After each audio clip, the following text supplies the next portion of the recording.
Alhamdulillahirabbil alamin wassalatu wassalamu ala asrofil anbiya'i wal mursalin sayyidina wa maulana Muhammadin wa ala alihi wa ashabihi ajmain, amma ba'd.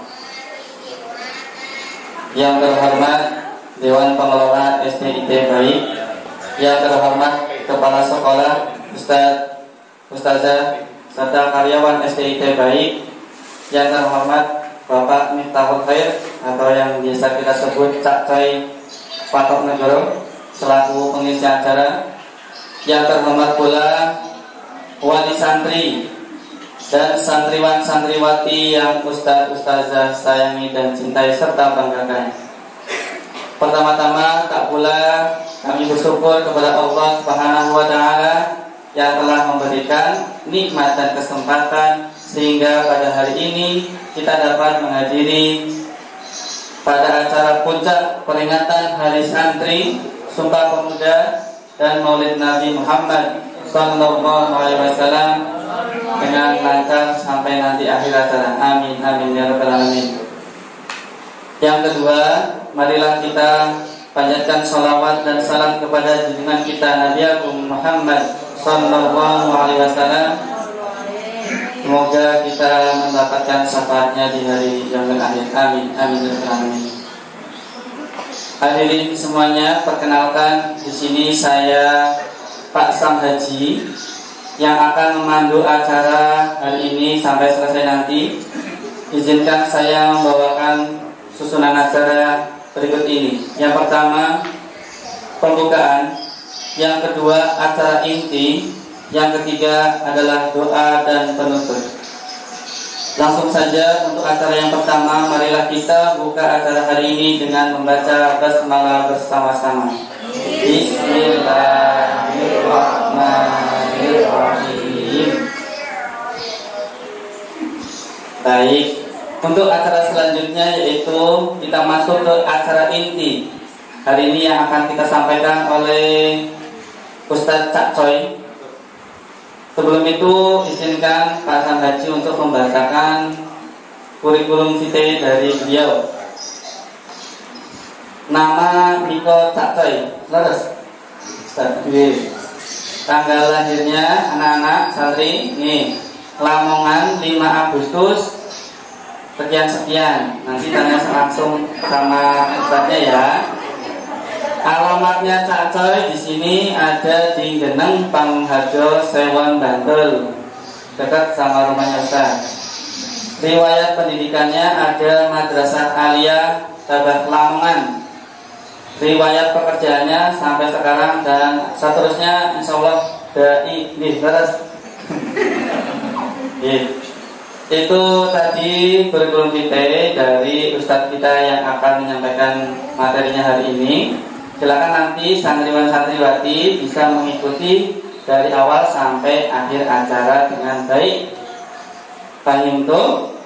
Fahimna. Baik, untuk itu selanjutnya acara inti yang akan disampaikan oleh Ustadz Cak Coy. Kepadanya kami persilakan.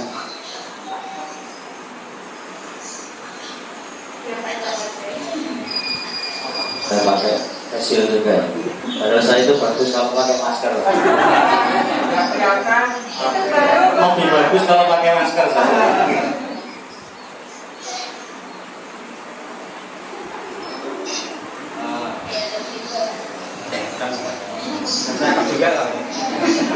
Anak-anak sudah tahu, bisa lihat saya. Oh, ketutupan godong. Ya ini bukan karena saya pendek, bukan karena ketinggian meja ini. Alhamdulillah. Assalamualaikum warahmatullahi wabarakatuh. Waalaikumsalam warahmatullahi wabarakatuh. Selamat pagi anak-anak. Selamat pagi. Apa kabar? Alhamdulillah, luar biasa. Allahu Akbar. Iya, coba tahu anak soleh. Aku anak soleh, rajin sholat, rajin ngaji, orang tua dihormati, cinta Islam,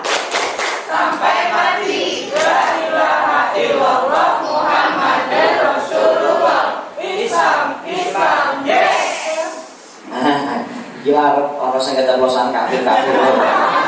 Saya sudah pernah sampaikan di sini dulu, pokoknya jangan pakai kata kafir loh, karena itu merupakan pembibitan, ya pembibitan yang tidak baik, supaya nanti anak-anak tidak gampang, tidak mudah mengucapkan kata kafir.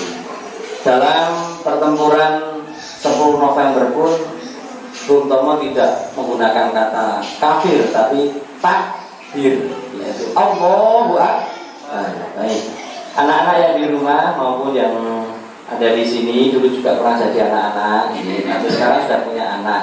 Alhamdulillah, yang saya hormati ya saya takmini panjenenganipun Simbah Yai Wasilan, ngarsanipun Pak Yai Taufik, ngarsanipun Berdoyo Pak Yusuf, ngarsanipun Pak Yusuf, ngarsanipun Pak Yai Nur Hidayat, ngarsanipun Sedoyo para dewan guru, para ustadz-ustadzah yang sangat saya muliakan, dan juga adik-adik, anak-anak yang ada di rumah yang sangat saya cintai, sangat saya banggakan. Yang di rumah coba lambaikan tangannya dong. Yang di rumah? Iya. Baik. Luar biasa sekali. Coba saja mau tanya di sini, siapa di sini sudah mandi? Saya pakai tangan kanan gini. Nah, yuk coba ya. Semuanya ikut. Siapa di sini sudah mandi? Saya. Kurang cepat, kurang seru. Siapa yang sudah gosok gigi? Saya. Aduh senang sekali mandi dan gosok gigi. Siapa yang mandinya pakai sabun cuci? Mesti nganggo sunlight. Orang meling-meling kayak suruh.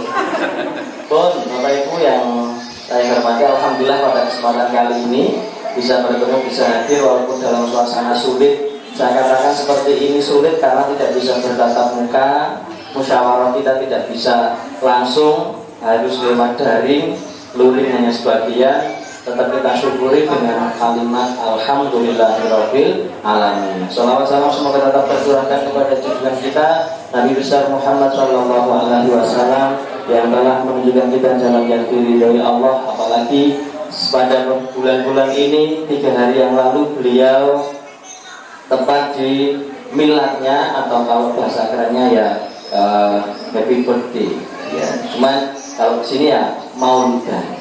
Kalau ada orang Jawa Timur ya mulutan. Karena muludan ya, muludan. Karena orang Jawa itu simpel saja, tidak susah-susah. Untuk menyederhanakan kalimat Arab yang sangat susah, dibuatlah kalimat yang sangat mudah. Musola jadi langgar.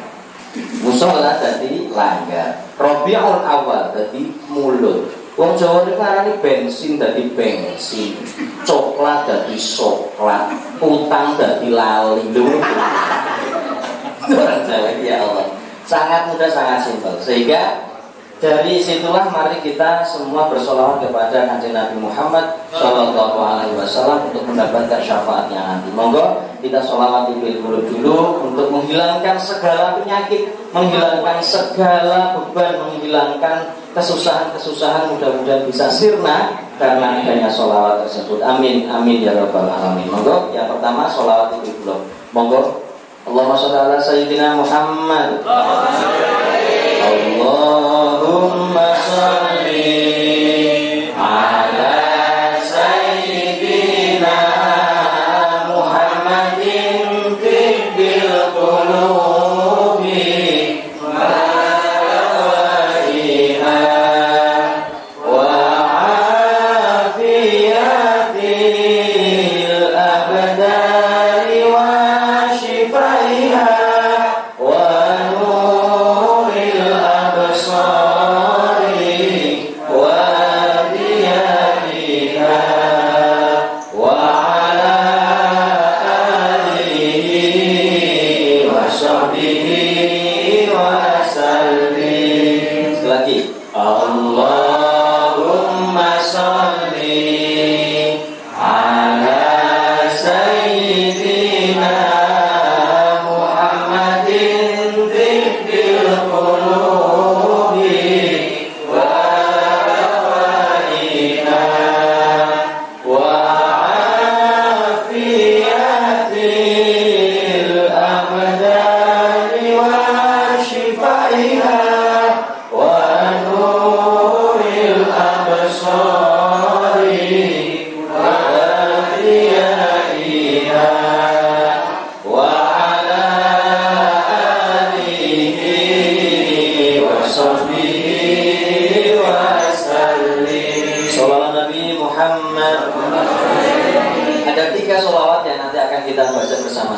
sunnah, sholawat muluk, sholawat badan, dan sholawat nariyah. Tapi ada plotnya masing-masing, sehingga nanti mudah-mudahan cerita Kak Coy nanti bisa urut.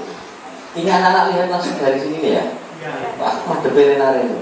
Berarti ini nggak fungsi ya. Pokoknya mereka hanya lihat saya bisa melihat mereka dari sini gitu aja. Alhamdulillah, terima kasih Pak. Selanjutnya, anak-anak siapa di sini yang pengen dengar cerita Nabi? Ayo, tangan. Ntar udah tangannya jempol kabeh. Oh, berarti lemu-lemu alhamdulillah. Jadi dulu nak, sebelum nanti Kak saya bercerita tentang bagaimana kegigihan Nabi membela tanah airnya, pada suatu malam setelah paginya ada beberapa ekor gajah yang ingin menghancurkan Ka'bah. Nggak usah di sini. Tapi di sini juga ikut ketok meriah banget kan. Jadi ya mohon maaf nih Mbak Wasilah, Mbak Taufik ini keluarga anak-anak ini. Jadi karena untuk mendukung, jadi seperti ini. Ini adalah suasana di mana kita seperti di dalam studio. Studio rekaman itu seperti ini posisinya Pak. Jadi ngobrol dewe terus hanya ditonton. Ya toh jenengan sebagai penonton bayaran. Nah, waktu itu tentara Raja Abraha bersama dengan banyak puluhan ekor gajah ingin menghancurkan Ka'bah, tapi Allah tidak ridho. Ka'bah itu besar apa kecil anak-anak? Yang kecil jenenge Dirba. Kakaknya lebih besar. Ka'bah itu besar. Kalau kecil namanya Dirba. Nah, Ka'bah yang besar itu mau dihancurkan. Sejak kapan adanya Ka'bah? Ka'bah itu sejak adanya dunia ini. Jadi malaikat itu mempunyai hobi namanya tawaf. Sehingga bahkan sama seluruh penduduk dunia ini, terutama di Mekah, itu sukanya juga tawaf. Hobinya malaikat tawaf itu dibuatkan Ka'bah. Jadi Ka'bah itu ada bukan sekedar Nabi Ibrahim yang membuat, tapi Nabi Ibrahim itu yang menemukan Ka'bah kembali setelah Ka'bah itu hilang. Jadi seluruh Nabi itu pernah berhaji kecuali dua, Nabi Hud karo Nabi Soleh. Karena zaman Nabi Nuh Ka'bah itu hilang. Kenapa hilang? Karena tergerus banjir besar, sehingga Nabi Hud karo Nabi Soleh itu tidak ada Ka'bah, haji prei. Ya, libur dulu sementara haji istirahat. Ya kayak seperti ini karena adanya Covid, sehingga sekolah-sekolah libur sementara di rumah. Nah, Nabi Ibrahim yang menemukan. Bagaimana cara menemukan Ka'bah waktu itu? Nabi Ibrahim disuruh mengikuti awan hitam yang ada di atasnya Nabi Ibrahim. Begitu awan hitam itu berhentilah, disitulah letaknya Ka'bah. Makanya Nabi Ibrahim itu bukan menciptakan, bukan membuat, tapi irfa untuk mengangkat Ka'bah. Ya awan hitam, kan awan ada beda-beda. Ada yang biru, ada yang hitam. Coba lihat di sisi kirinya. Nah itu ada cuaca. Itu kalau yang gambar itu kayak partai itu, ya itu cerah. Kemudian kalau ada biru sama partainya itu cerah berawan. Kalau biru itu namanya berawan. Nah, mendung yang hitam itu yang diikuti oleh Nabi Ibrahim. Begitu berhenti, letaknya di situ ada Ka'bah, dicari, kemudian digali sama Nabi Ibrahim, kemudian kelihatan lagi Ka'bah sampai pada Nabi Muhammad Shallallahu Alaihi Wasallam itu ada Ka'bah. Dan orang Mekah waktu itu suku Quraisy, kaum Quraisy itu suka bertawaf juga, termasuk kakeknya Nabi Muhammad. Siapa namanya anak-anak? Abdul Muthalib. Kalau pamannya namanya siapa? Abu Thalib. Ini pasti tahu dari lagu Kisah Sang Rasul. Kalau tidak ya rada lali toh. Jadi setelah mereka mau menghancurkan Ka'bah, Allah tidak ridho.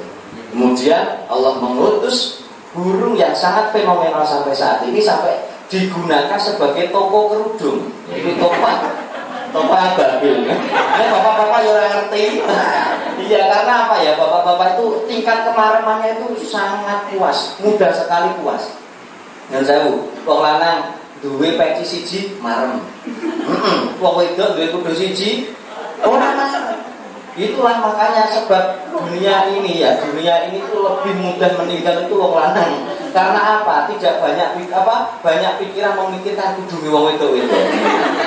Nah, kalau wong lanang peci siji marem. Jadi kalau wong itu wah setelannya beda-beda.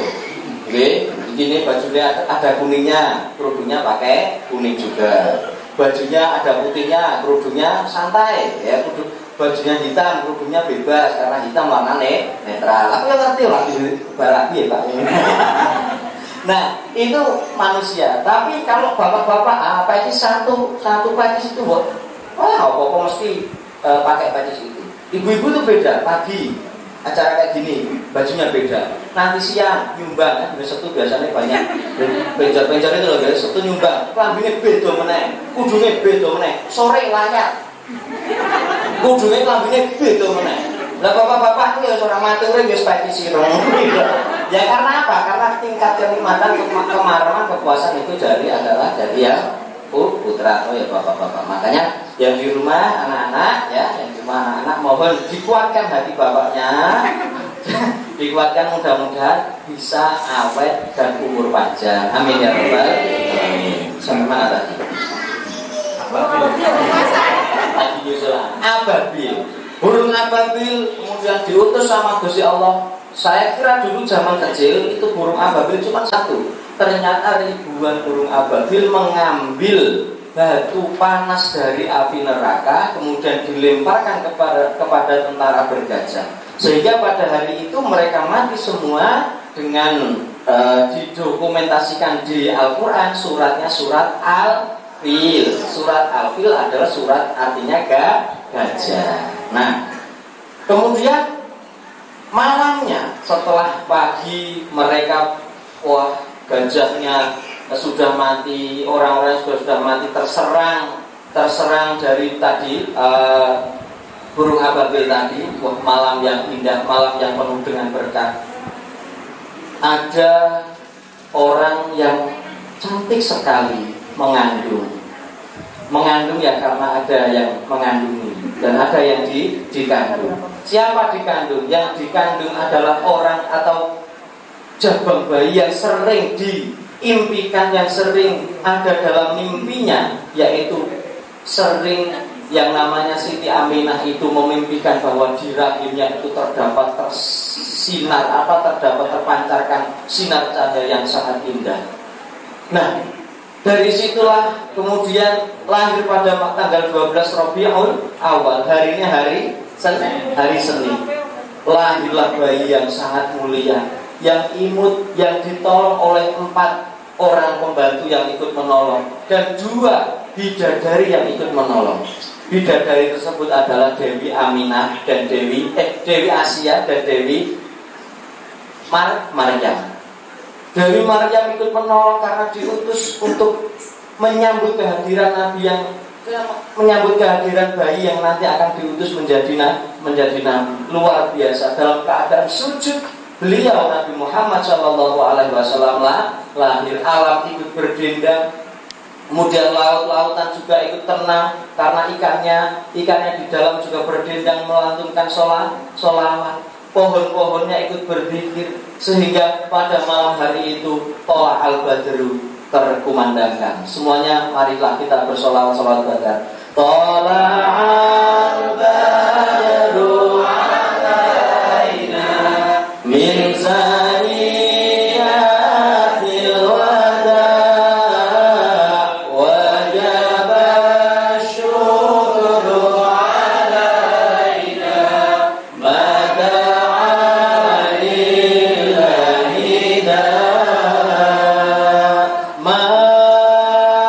marhaban ya marhaban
kurang jam 10 lebih 54 kurang 6 menit lagi. Nah ini cukup merah waktunya karena di tornya itu jam 10. Nah, ini 5 menit lagi masih kuat? Nah, jam jenengan apa lagi? Hahaha mikir ya. Pun saya singkat ceritanya, setelah Nabi lahir kemudian dibawa Nabi itu sama kakeknya bernama Abdul Muthalib, dibawa untuk mengelilingi Ka'bah, tawaf dulu, dan dibawa masuk ke dalam Ka'bah dengan diiringi doa. Doanya enggak doa seperti kita doanya orang Muslim, karena waktu itu panjenenganipun bereng tobut karena belum ada agama Islam. Doa orang terdahulu. Ya pokoknya bola saya bablasan ini, terus tadi bocah sing sae, tadi wonten niku cara dene kita. Nah, setelah itu kembalikan lagi, dan orang Arab itu punya tradisi kalau mempunyai anak, itu anak-anaknya kemudian disusukan, semua gampang nih, oleh orang-orang desa, dan dibawa ke desa, dibawa ke suku namanya suku Badui. Suku Badui itu berarti kedua, karena Dui kan dua.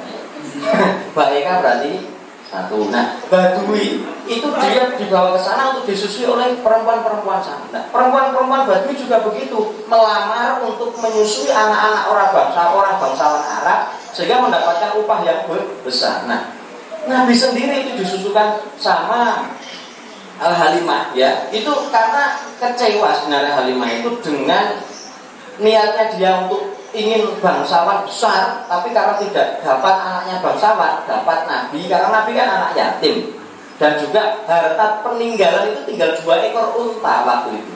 Akhirnya Halimah itu karena daripada nggak dapat, akhirnya disusukan. Akhirnya mau untuk menjadi ibu asuhnya. Nah, kemudian dibawa ke desa selama 2 tahun. Setelah 2 tahun ternyata benar apa yang menjadi yang terjadi, yaitu harta Halimah, kambing-kambingnya itu banyak istilah jangkrak ini.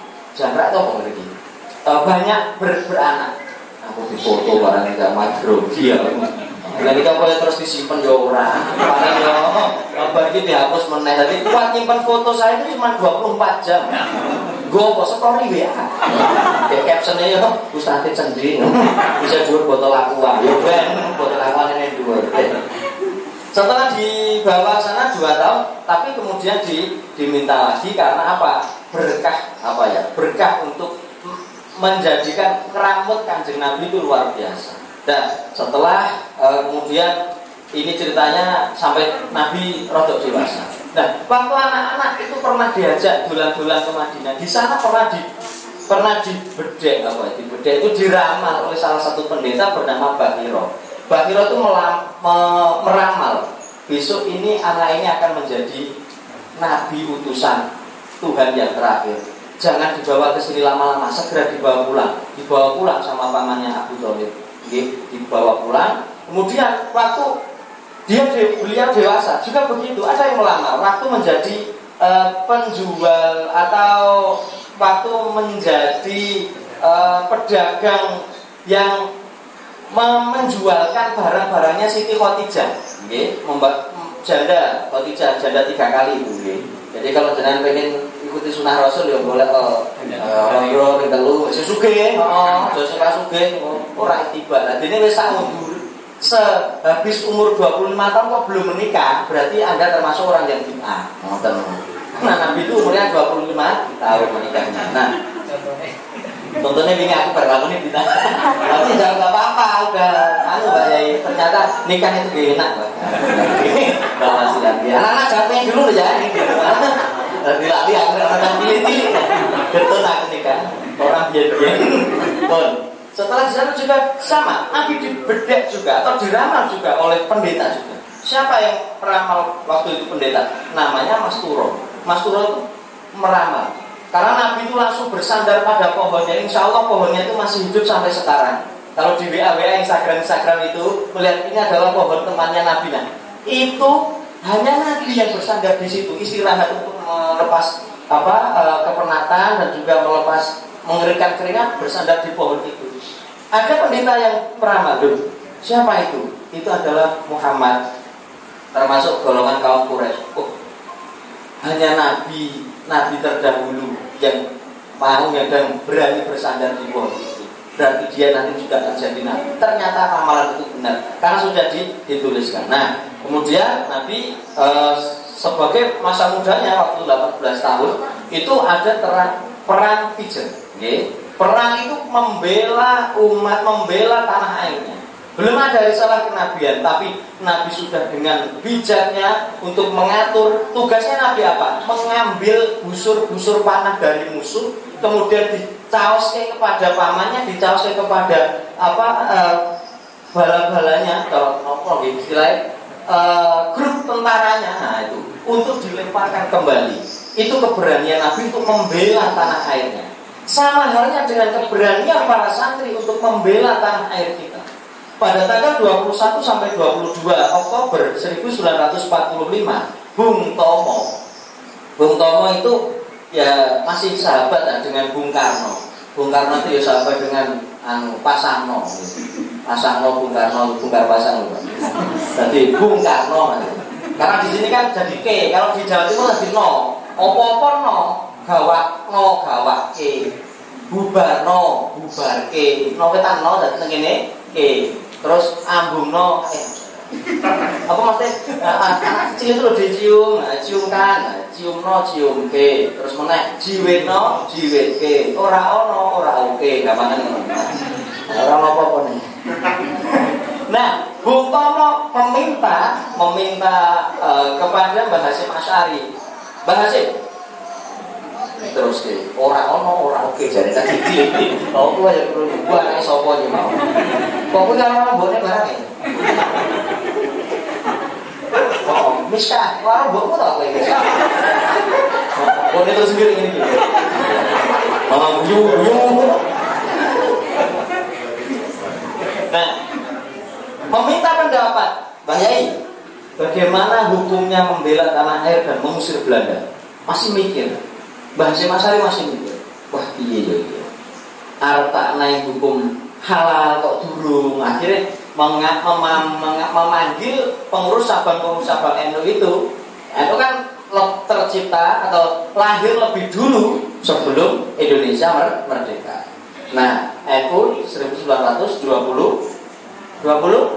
Nah, Indonesia merdeka 1945. Tapi masih ada gejolak yang menimbulkan santri NU memberanikan diri. Dalam filmnya itu kita bisa lihat, film Sanjaya itu memberanikan diri yang membunuh jenderal besar Malabi itu adalah santri dari kalangan santri, sehingga mereka bergejolak ingin menyerang kembali. Akhirnya Bung Tomo sowan, Yai dos pundi kalau membela tanah air dan juga mengusir Belanda hukumnya apa?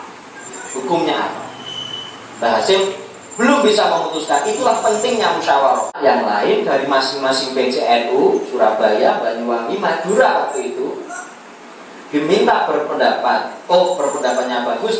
Nah, kemudian seminggu setelah itu mendapatkan tanggal 21 ya, tanggal 22 nya kemudian mendapatkan jawaban bahwa hubbul waton minal iman. Siapa kita? Indonesia. Wah, itu rakupak antara bawah sila. Bawah untuk itu ya Pak. Oh, sange.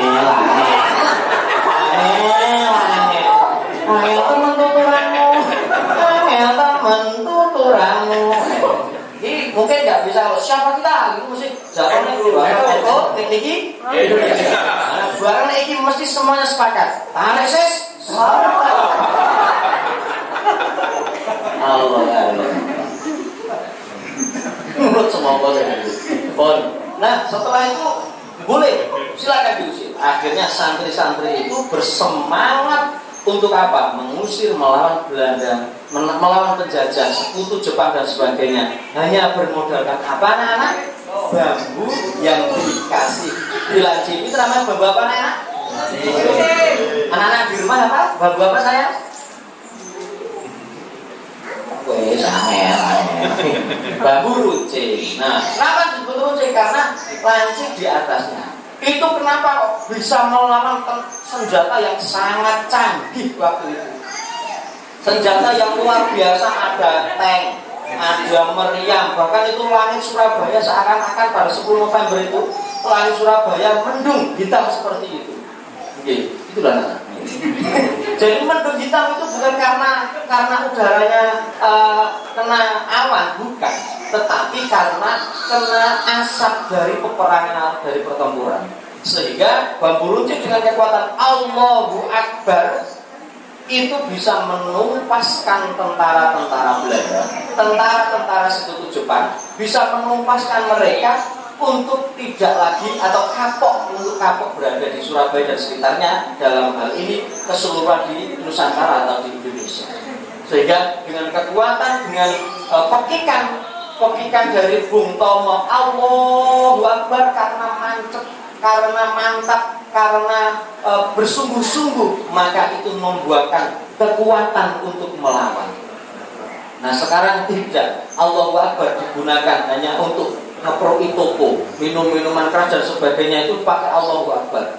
Dari kanan, dari kiri pakai Allahu Akbar.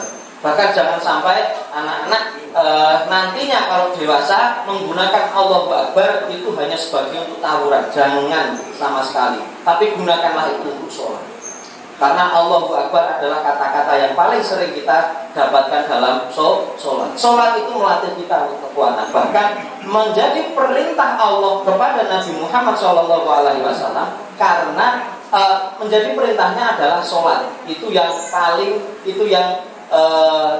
diutus langsung atau Nabi dipanggil langsung. Kalau perintah zakat, kalau perintah puasa, Allah hanya memerintahkan lewat wahyu. Tapi kalau untuk perintah sholat, Allah memanggil langsung. Sehingga Allahu Akbar itu gunakan untuk sholat. Anak-anak yang rajin sholatnya di rumah, jangan lupa, walaupun belum bisa sekolah, tapi di rumah tetap sholat. Walaupun di rumah tidak diawasi oleh orang tua, tetapi berbuatlah baik, karena kita selalu diawasi oleh Tuhan yang Maha Kuasa, Allah Subhanahu wa Ta'ala. Maka dari itu, anak-anak malah sama-sama kita berjuang untuk melawan ini. Anak-anak malah sama-sama kita berjuang untuk melawan COVID-19 ini. Karena ini merupakan jihad kita. Jadi jihad kita yaitu tetap belajar walaupun di rumah, walaupun tidak ditunggui sama ustadz-ustadzah, walaupun ayah ibunya bekerja di luar rumah, tapi kita tetap amanah, tetap belajar. Jangan sampai kita tidak belajar. Begitu ya anak-anak ya?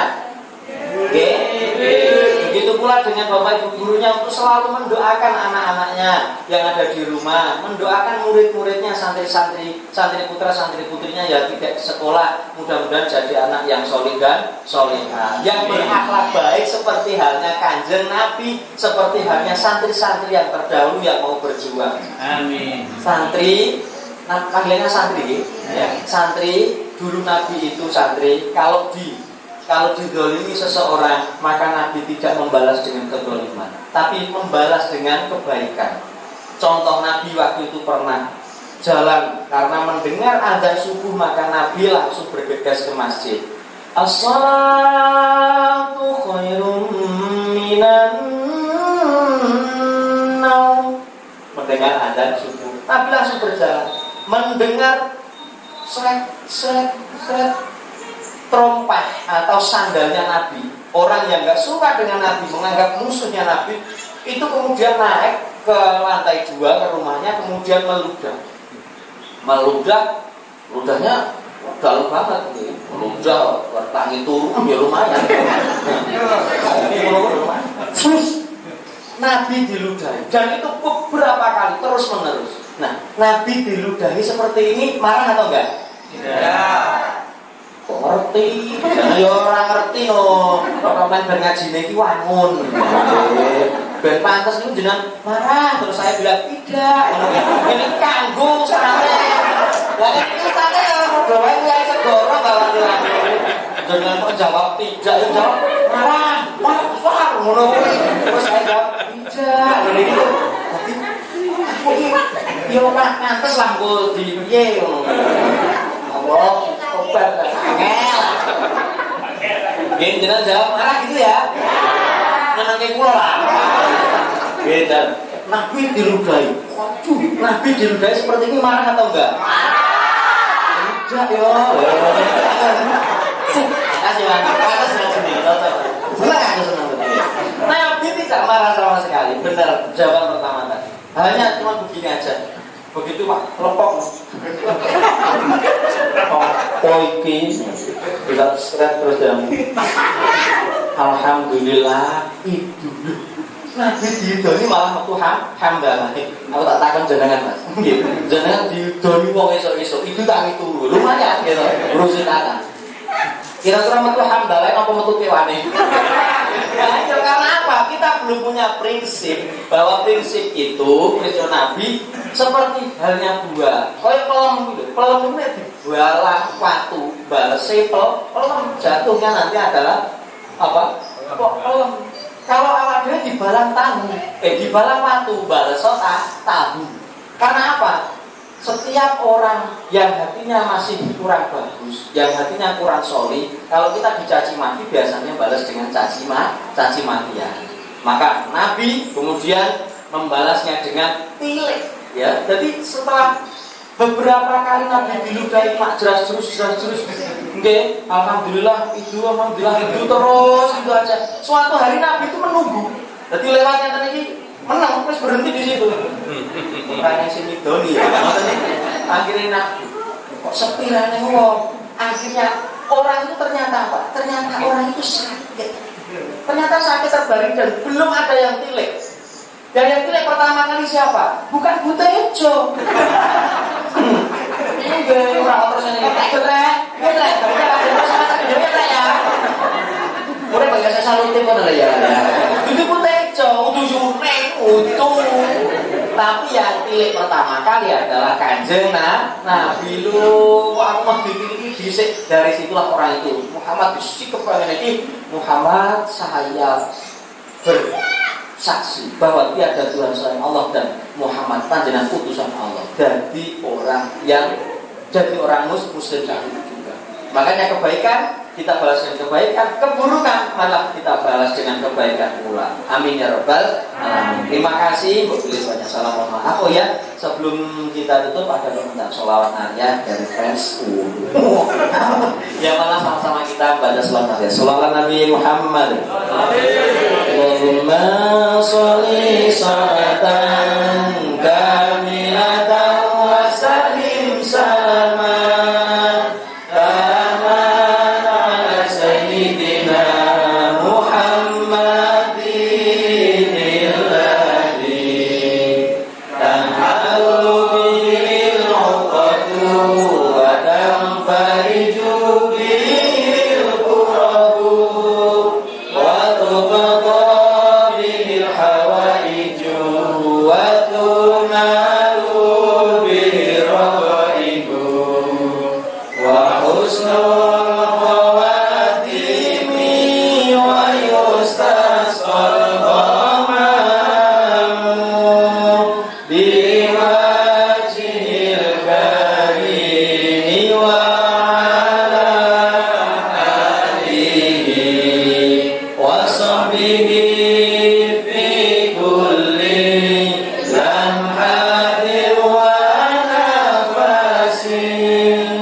Sholawat nariyah ini bukan karena Kak Coy menghafalkan, tapi karena seringnya mendengar sholawat nariyah ini sebelum sholat, setelah adzan dikumandangkan.